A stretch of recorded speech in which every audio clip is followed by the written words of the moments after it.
Hello बच्चों, तो मैं विपुल सिंह आज आपके लिए कैपेसिटी एंड कैपेसिटर का लेक्चर फर्स्ट लेकर के आया हूँ। तो आज हम लोग स्टार्ट करने वाले जा रहे हैं एक नया सा चैप्टर जो कि इलेक्ट्रोस्टैटिक्स का बहुत ही इम्पोर्टेंट चैप्टर है, जिसका नाम है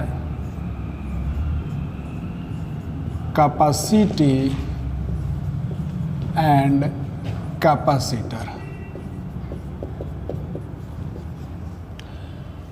बहुत ही इम्पोर्टेंट चैप्टर है और इससे एग्ज़ाम में आपका बहुत अच्छा क्वेश्चंस आता है। क्वेश्चंस का वेट होता है, नंबर का वेट होता है। तो चलते हैं शुरू करने। इस चैप्टर में सबसे पहले हम लोग कैपेसिटी के बात करेंगे। एक या दो लेक्चर हम लोग कैपेसिटी के बात करेंगे, क्वेश्चंस करेंगे, उसके बाद में कैपेसिटर में एंट्री लेंगे। तो आते हैं हम लोग सबसे पहला टॉपिक डील करते हैं, यानी सबसे पहले हम लोग ये देख लेते हैं कि कैपेसिटी ऑफ कंडक्टर क्या होता है। कैपेसिटी ऑफ कंडक्टर,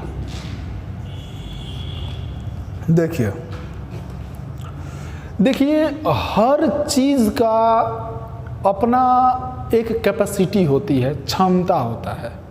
कैपेसिटी बोले तो क्षमता, हर चीज़ का अपना एक क्षमता होता है। जैसे कि अगर हमसे बोला जाए कि आपका क्षमता क्या है, तो मान लीजिए हम 4 रोटी खाते हैं, जेनरली 4 रोटी खाते हैं, और मैक्सिमम आप दीजिएगा तो हम 6 रोटी खा सकते हैं।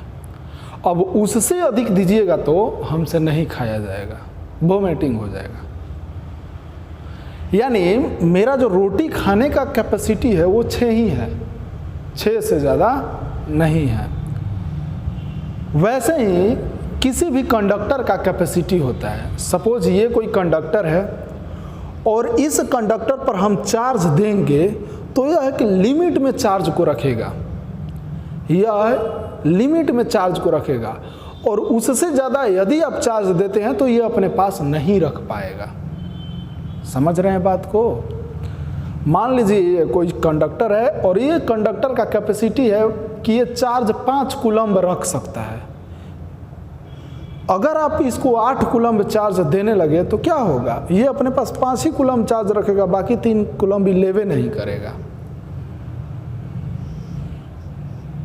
तो कैपेसिटी ऑफ कंडक्टर का मतलब ये है कि कोई भी कंडक्टर का वो एबिलिटी जिससे पता चले कि वो कितना चार्ज अपने पास स्टोर करके रखता है। किसी भी कंडक्टर का चार्ज स्टोर करने का वो एबिलिटी जिससे पता चले कि वो कितना चार्ज ये अपने पास रख सकता है। यानी आप डेफिनेशन लिखना चाहे तो लिख सकते हैं, the ability of conductor due to which it stores some charge is known as capacity of conductor। अब जैसा कि आप देख सकते हैं, मान लीजिए आपके पास कोई एक कंडक्टर है और इस कंडक्टर पर आपने चार्ज दिया कुछ। मान लीजिए आपने इस कंडक्टर पर चार्ज दिया Q। जैसे ही इस कंडक्टर पर चार्ज देंगे Q, तो इस कंडक्टर के दोनों एंड के बीच इलेक्ट्रिक पोटेंशियल डेवलप होगा। मान लीजिए पोटेंशियल डिफरेंस भी डेवलप हो गया। तो इस केस में कहा जाएगा कि जो कैपेसिटी होता है, इस केस में ये जो वोल्टेज वैसे ही उत्पन्न होगा। जैसे जैसे आप चार्ज दीजिए, बढ़ाते जाइएगा, वैसे वैसे इस कंडक्टर के एंड के बीच वोल्टेज भी बढ़ता जाएगा। समझ रहे हैं बात को? जितना अधिक चार्ज देंगे कंडक्टर के बीच, वोल्टेज उतना ही ज़्यादा बढ़ते जाएगा। आप इस तरीके से सोच सकते हैं कि अगर कोई ग्लास है और उस ग्लास में आप पानी को डाल रहे हैं, तो जैसे जैसे पानी डालेंगे वैसे वैसे लेवल भी बढ़ते जाएगा ना जी। ग्लास है, ग्लास में पानी को डालेंगे तो थोड़ा सा पानी डालेंगे, लेवल थोड़ा ऊँचा होगा, और पानी डालेंगे लेवल और ऊँचा हो जाएगा, और पानी डालेंगे लेवल और ऊंचा होते चला जाएगा। वैसे ही जैसे जैसे चार्ज डालेंगे वैसे वैसे ये जो पोटेंशियल डिफरेंस आपको दिखाई दे रहा है कंडक्टर के एंड के बीच, ये भी बढ़ते चला जाएगा। आपके घर में बैटरी है, बैटरी पर को जितना ज़्यादा चार्ज करेंगे उतने ज़्यादा इसका इलेक्ट्रिक पोटेंशियल बढ़ते जाएगा। तो इस प्रकार से हम कह सकते हैं कि जो चार्ज है ना वो इलेक्ट्रिक पोटेंशियल का डायरेक्टली प्रोपोर्शनल है ना। जैसे जैसे चार्ज दे रहे हैं वैसे वैसे इलेक्ट्रिक पोटेंशियल बढ़ते जा रहा है। इसका मतलब कि charge is directly proportional to electric potential, यानी Q डायरेक्टली प्रोपोर्शनल है केकरा, V के। जब ये प्रोपोर्शनलिटी हटता है तो इक्वल टू और अपने मन से कांस्टेंट टर्म आता है। तो Q इक्वल टू, प्रोपोर्शनलिटी का साइन हटा तो इक्वल टू अपने मन से constant term, constant term C आता है, Q बराबर CV। इसी C को हम लोग बोलते हैं कांस्टेंट। ये कांस्टेंट है, कांस्टेंट ऑफ कंडक्टर।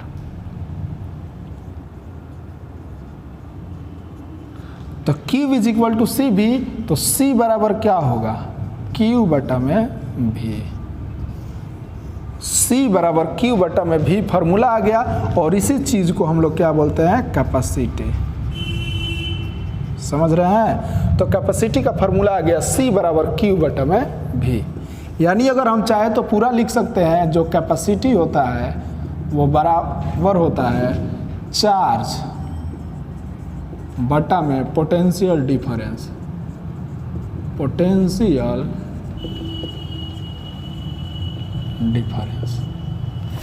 यही कैपेसिटी का आपका फॉर्मूला हो जाएगा। कोई दिक्कत? कोई दिक्कत नहीं। यानी कोई भी कंडक्टर कितना चार्ज अपने पास, चार्ज रखने का उसका कितना क्षमता होगा, इसी फार्मूला से मालूम चलेगा, C बराबर Q बटा में V से। अब बात आता है इसका ऐसा यूनिट का, यानी ऐसा यूनिट ऑफ कैपेसिटी। कैपेसिटी का ऐसा यूनिट क्या होगा जी? तो देखिए चार्ज है, चार्ज का ऐसा यूनिट क्या होता है, कूलम्ब पर, पोटेंशियल डिफरेंस का वोल्ट, कूलम्ब पर वोल्ट, और इसी कूलम्ब पर वोल्ट को क्या बोलते हैं, फैराड। और इस फैराड को लिखेंगे F से।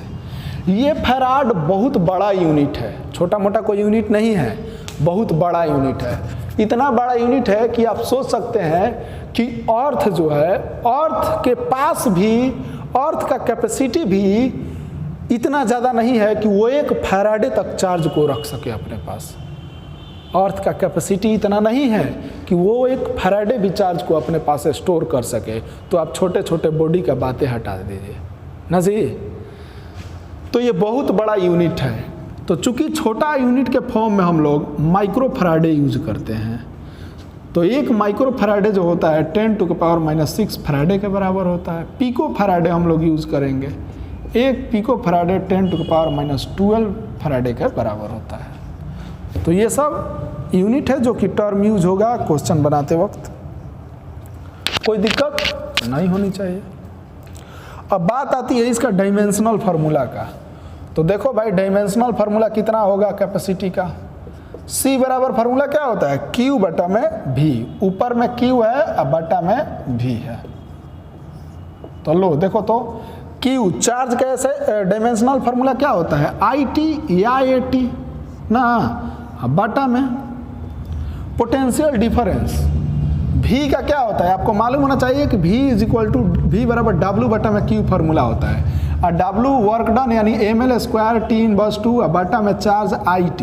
ये जब सब नीचे से ऊपर जाता था तो ml square T inverse 3 I inverse 1। यानी V का जो डायमेंशनल फार्मूला होता है ये होता है ml square T inverse 3 I inverse 1। अब ये सब को ऊपर लेके जाएंगे तो इसका डायमेंशनल फार्मूला कितना हो जाएगा, देखो जब m नीचे से ऊपर जाएगा तो m इनवर्स 1, जब L नीचे से ऊपर जाएगा तो L इनवर्स 2, जब T नीचे से ऊपर जाएगा तो माइनस है तो ऊपर जाएगा तो प्लस, T एक ये और 3 ये यानी T4 ना, और जब ये I नीचे से ऊपर जाएगा तो इन्वर्स है, जाएगा तो ऊपर प्लस, पहले से एक है यानी I स्क्वायर।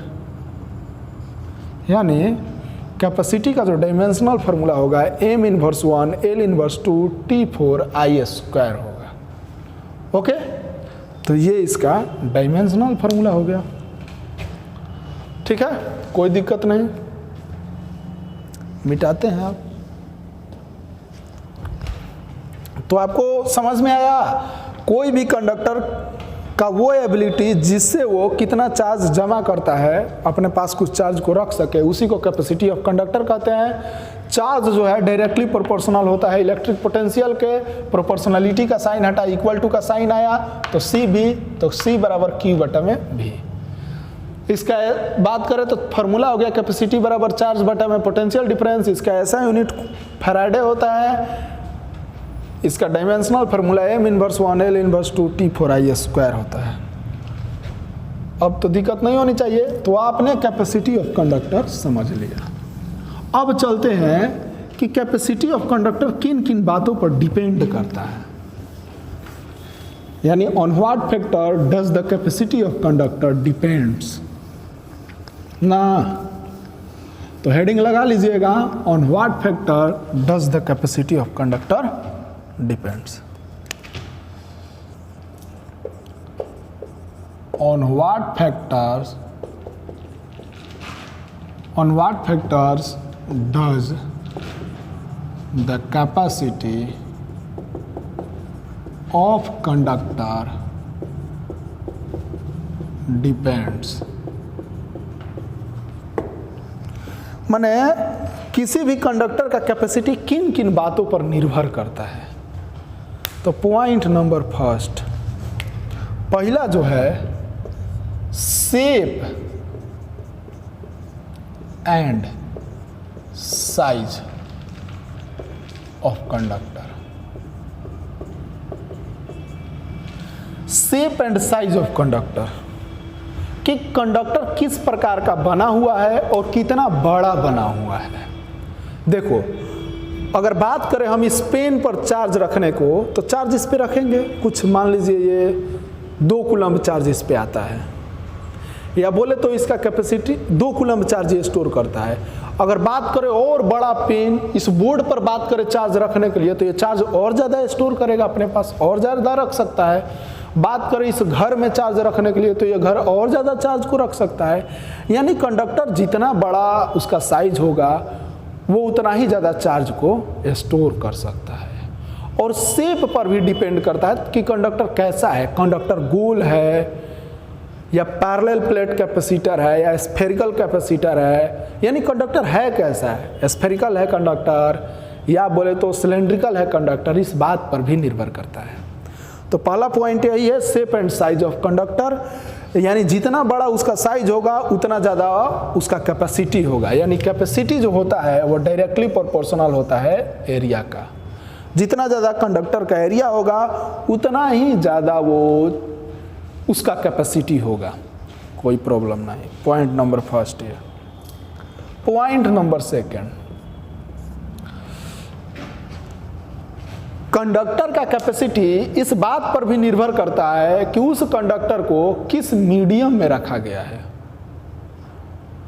कंडक्टर का कैपेसिटी इस बात पर निर्भर करता है कि उस कंडक्टर को किस मीडियम में रखा गया है। सपोज मान लीजिए कंडक्टर को हवा में रखा गया तो चार्ज स्टोर करेगा, अगर उसी कंडक्टर को पानी में ले जा करके रख दिया जाएगा तो वो कुछ अलग अमाउंट का चार्ज स्टोर करने लगेगा। समझ रहे हैं? उसी को उस कंडक्टर को मेटल के अंदर ले जाकर रख दिया जाएगा तो वो अलग अमाउंट का चार्ज को रखने लगेगा। यानी कहने का मतलब है कि कंडक्टर किस मीडियम में रखा गया है उस मीडियम के रिलेटिव परमिटिविटी पर का डायरेक्टली प्रोपोर्शनल होता है। यानी कहने का मतलब है shape and size of conductor, और दूसरा मीडियम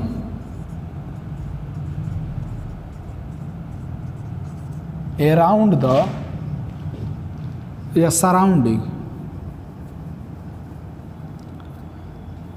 चाहे अराउंड लिख सकते हैं,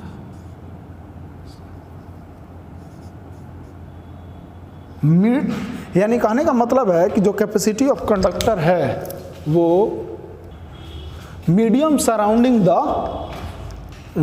कंडक्टर।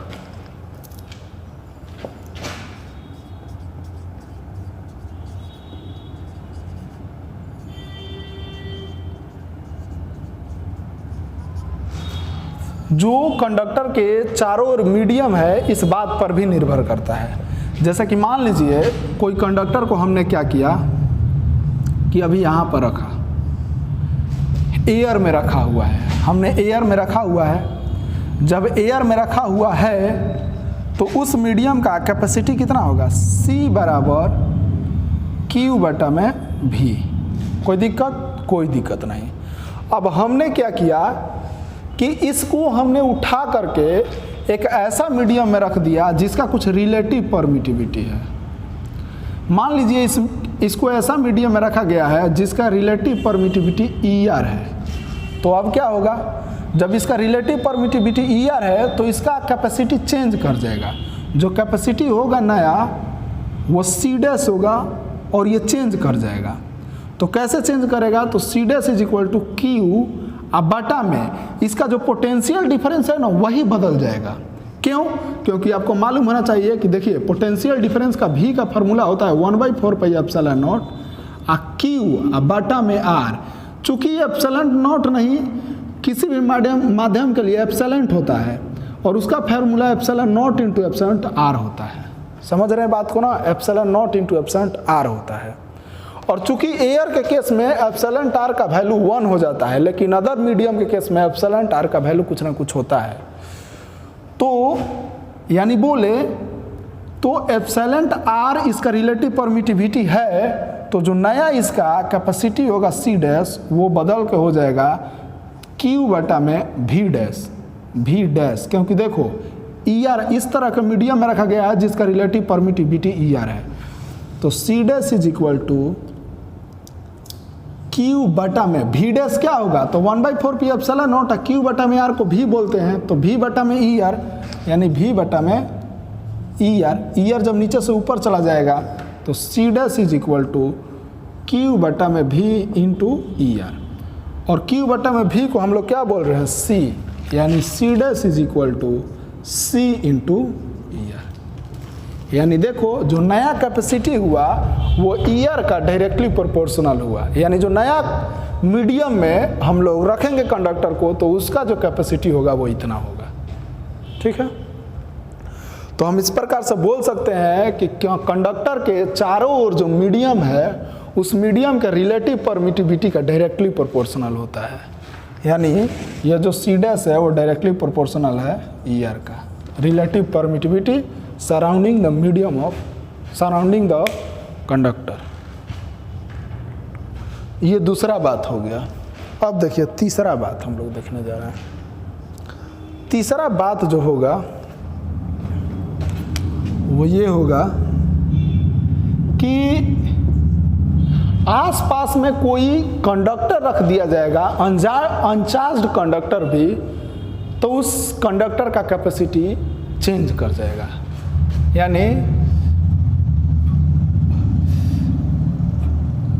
यानी कंडक्टर के पास जब कोई अनचार्ज्ड कंडक्टर भी रख देंगे तो उसका कैपेसिटी चेंज कर जाएगा। यानी कैपेसिटी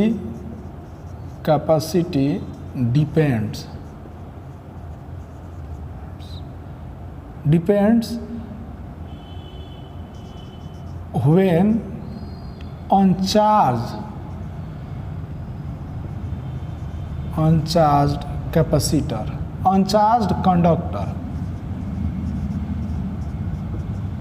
kept.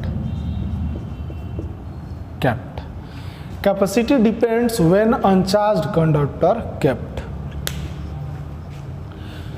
कैपेसिटी डिपेंड करता है जब अनचार्ज कंडक्टर को रखा जाता है। यानी कोई भी कंडक्टर है उसके आसपास में आप अनचार्ज कंडक्टर को रख देंगे तो उसका कैपेसिटी बदल जाएगा। जैसे मान लीजिए कोई कंडक्टर है A, इस पर हमने चार्ज दिया है, कुछ दिया है। जब चार्ज दिया है तो उसका कुछ ना कुछ वोल्टेज भी है इस पर, मान लीजिए V। तो इस प्रकार से हम कह सकते हैं कि इसका कैपेसिटी कितना है, C बराबर Q बटा में V। अब हम पास में नज़दीक में क्या करेंगे, कोई अनचार्ज कंडक्टर ला करके रख देंगे, अनचार्ज। जैसे ही अनचार्ज कंडक्टर लाएंगे तो इस अनचार्ज कंडक्टर में है मतलब उस पर जितना इलेक्ट्रॉन है उतना ही प्रोटॉन है, यानी जितना प्लस है उतना ही माइनस है। अगर इस पर पॉजिटिव चार्ज है बहुत सारा तो निगेटिव चार्ज भी है, तो ये प्लस उस निगेटिव चार्ज को क्या करेगा, अट्रैक्ट कर लेगा अपनी ओर और पॉजिटिव चार्ज को इधर कर देगा।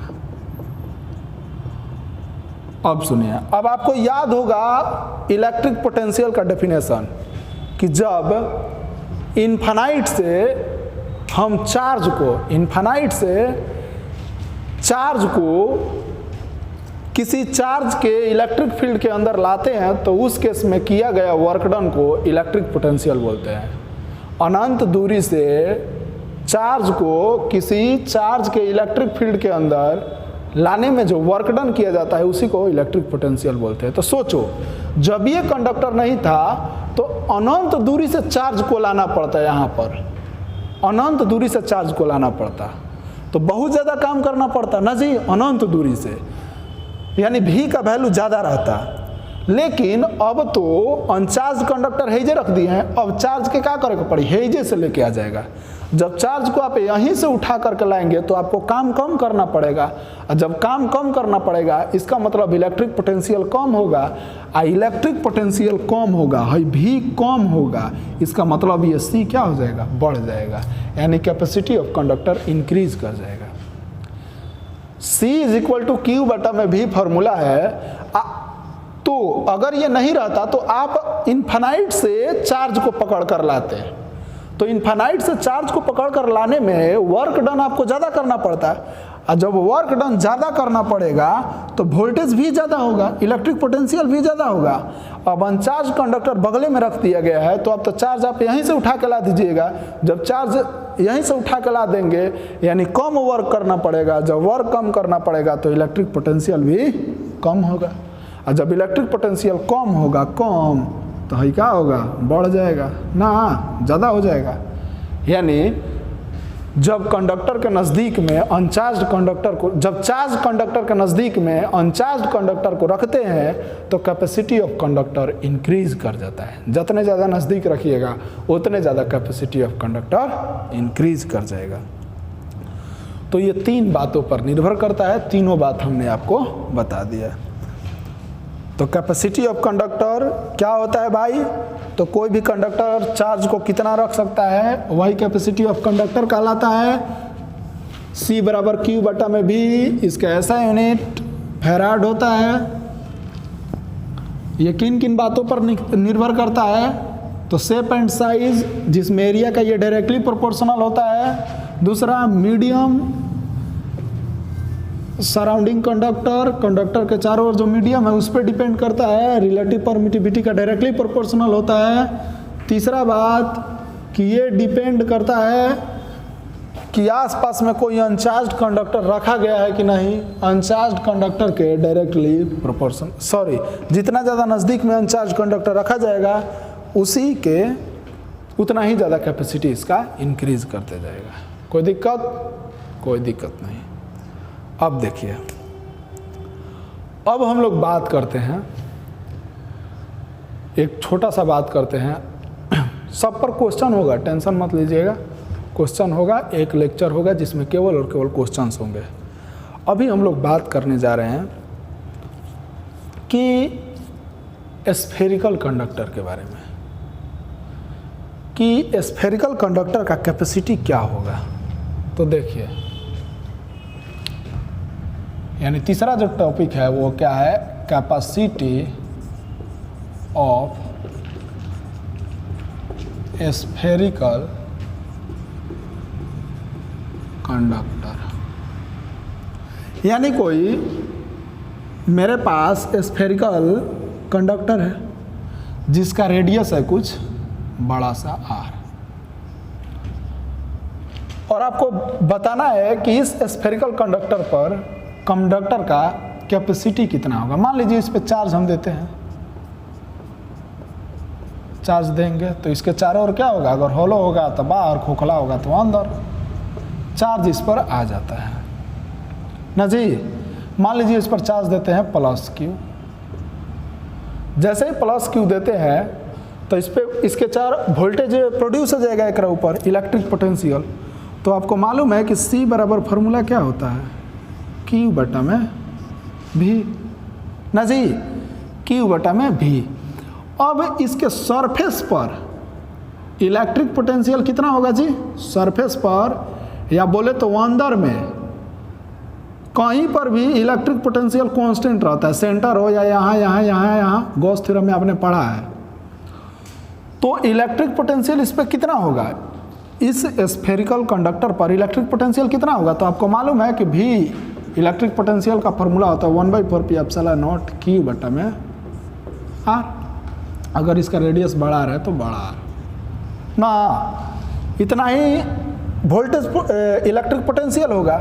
तो हमको मालूम है कि C बराबर Q बटा में V, इसलिए C बराबर Q बटा में V के जगह पर 1/4πε0 Q बटा में R। Q से Q कैंसिल, तो नीचे से ऊपर, तो C is equal to 4πε0 into R।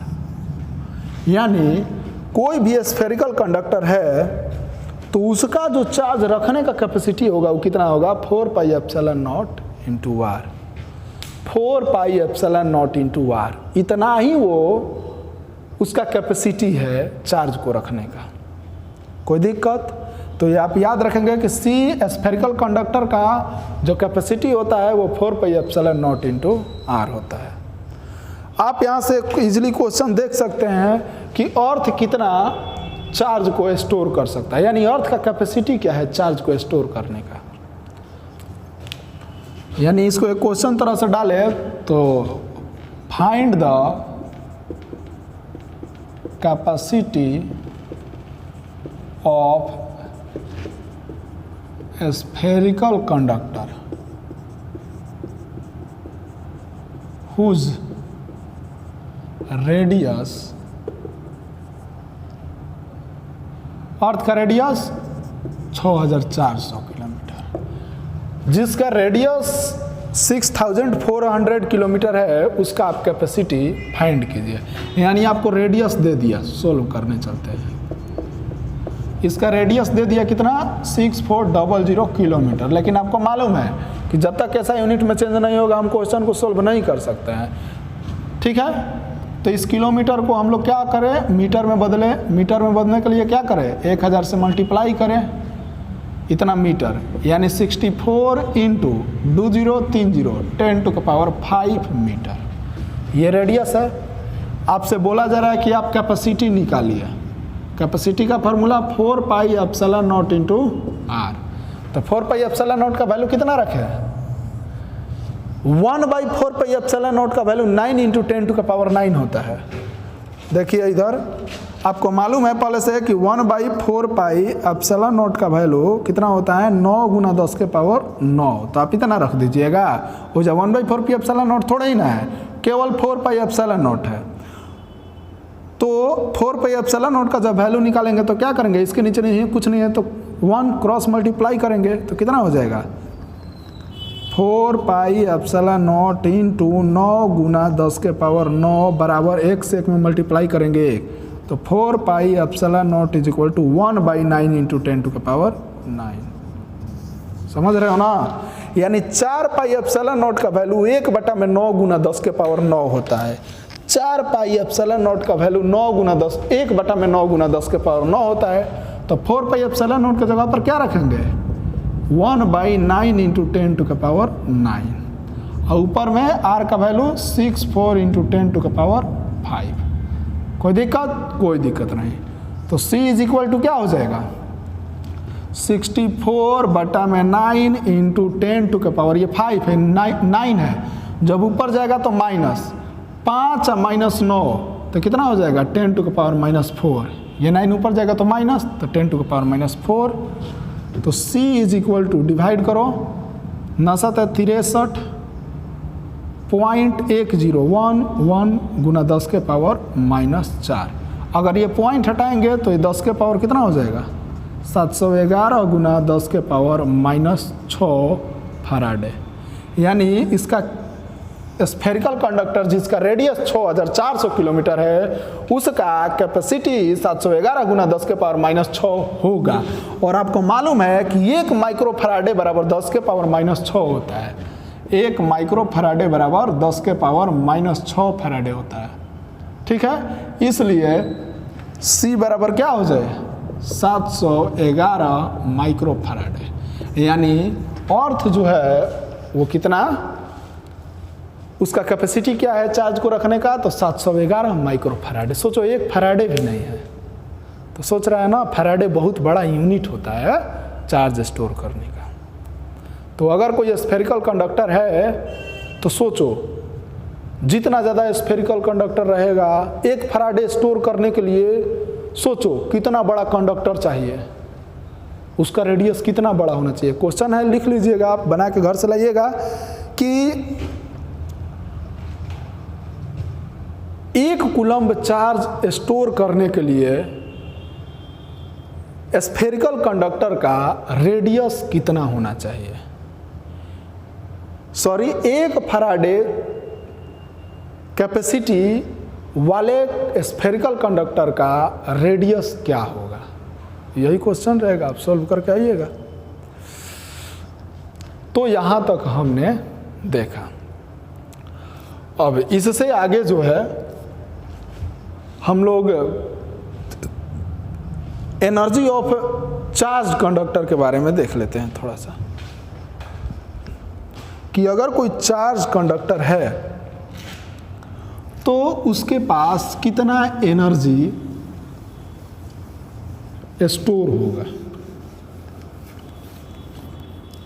अगर कोई चार्ज कंडक्टर है तो उस चार्ज कंडक्टर के पास कितना एनर्जी स्टोर होगा।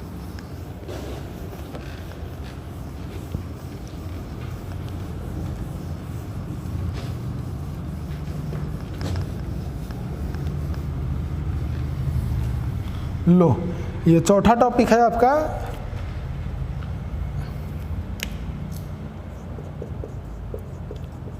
Energy of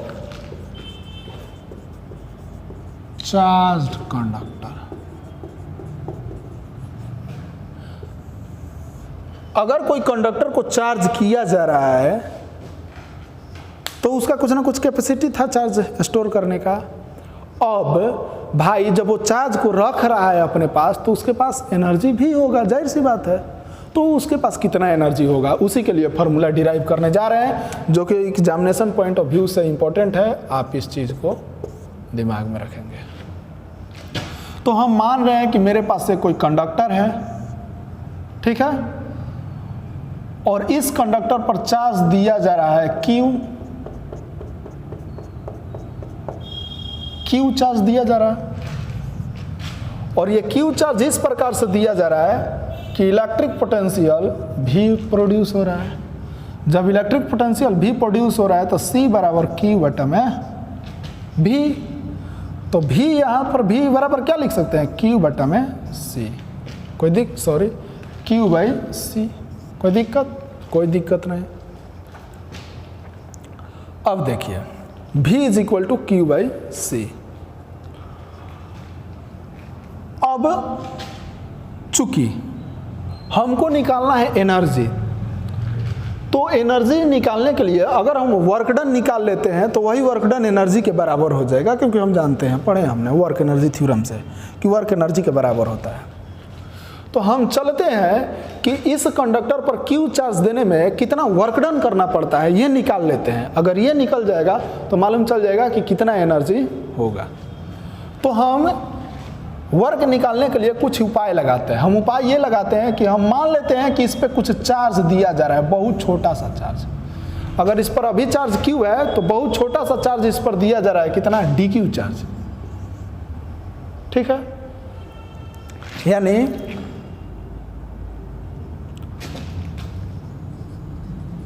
small work done four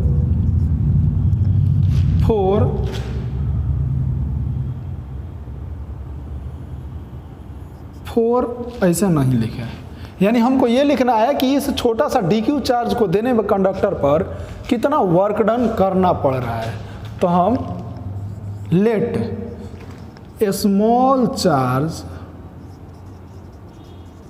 DQ is given on the conductor. So a small work done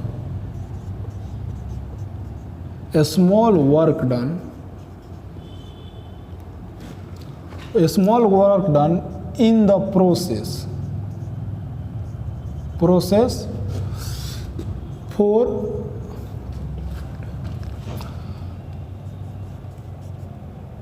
moving charge D Q.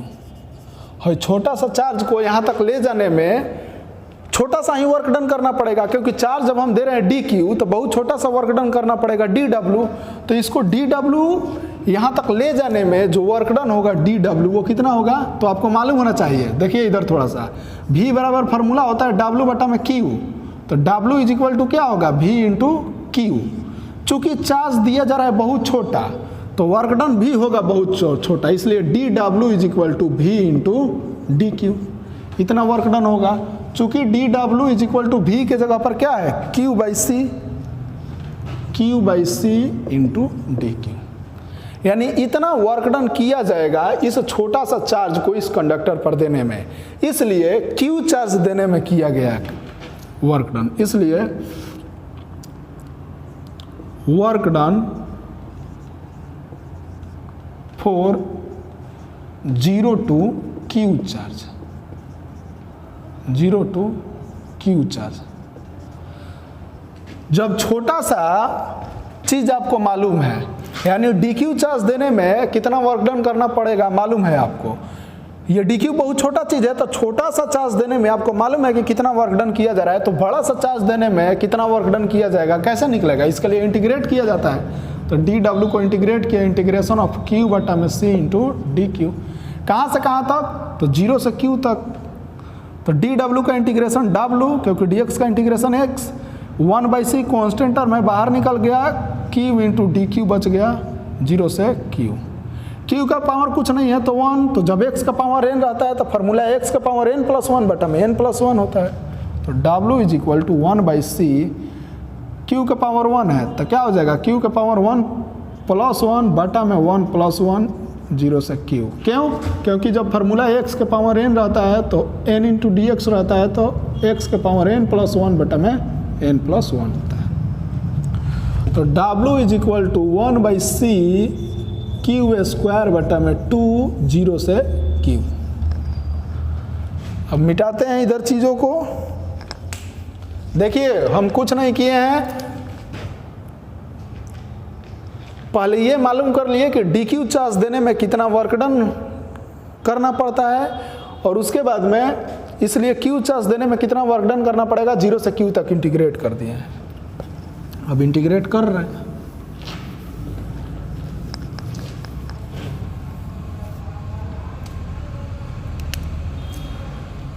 तो देखो W is equal to 1/c, 2 common, देखो 2 constant term है बाहर निकालिए, Q square बच जाएगा 0 से Q।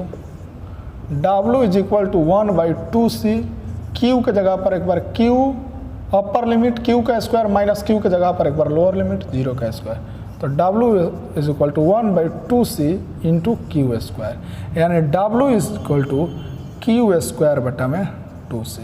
यही वर्क डन एनर्जी के फॉर्म में कंडक्टर में स्टोर हो जाता है। This work done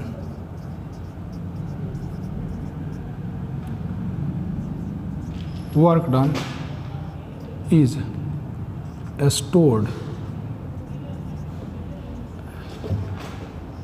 in the form of